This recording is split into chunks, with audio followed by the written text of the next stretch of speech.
Hi friends, welcome to my channel. ఈరోజు రొయ్యలు శనగపప్పు కూర ఎలా తయారు చేసుకోవాలో చూద్దాం.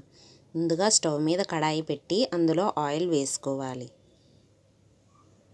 అందులో ముందుగా కట్ చేసి పెట్టుకున్న ఆనియన్స్ వేసుకోవాలి.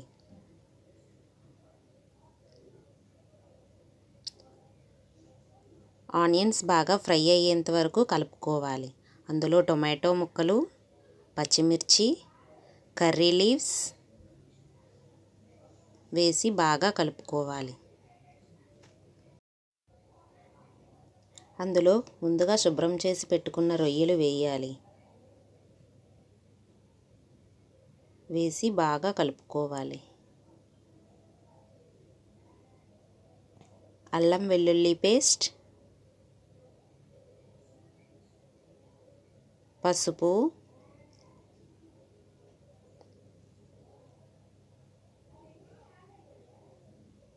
చికెన్ మసాలా వేసి బాగా రొయ్యలకి పట్టేలా బాగా కలుపుకోవాలి. మూత పెట్టి మగ్గనివ్వాలి. మగ్గిన కాసేపటి తర్వాత మూత తీసి మరొకసారి బాగా కలుపుకోవాలి.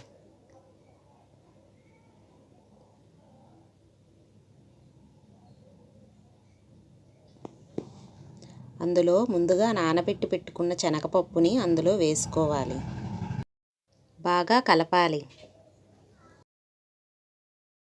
అందులో కారం, తగినంత ఉప్పు వేసుకొని బాగా కలుపుకోవాలి. ముక్కలకి పట్టేలా బాగా కలుపుకోవాలి. కొద్దిగా కరివేపాకు రెమ్మలు కూడా వేసుకోవాలి. వేసి బాగా కలుపుకోవాలి. బాగా కలిపి కొంచెం వాటర్ పోయాలి. అందులో కొంచెం వాటర్ పోసుకొని మరొకసారి బాగా కలుపుకోవాలి.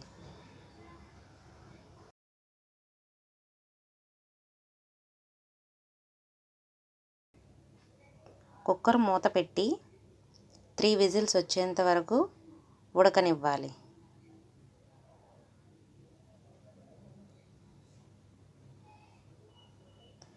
త్రీ విజిల్స్ తర్వాత ఓపెన్ చేసి చూస్తే రొయ్యలు శనగపప్పు కూర రెడీ.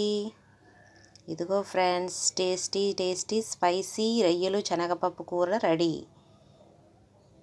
ఓకే ఫ్రెండ్స్, ఈ వంటకం మీకు నచ్చిందని అనుకుంటాను. Please like, share, subscribe my channel friends. Okay friends, thank you friends. Bye bye friends.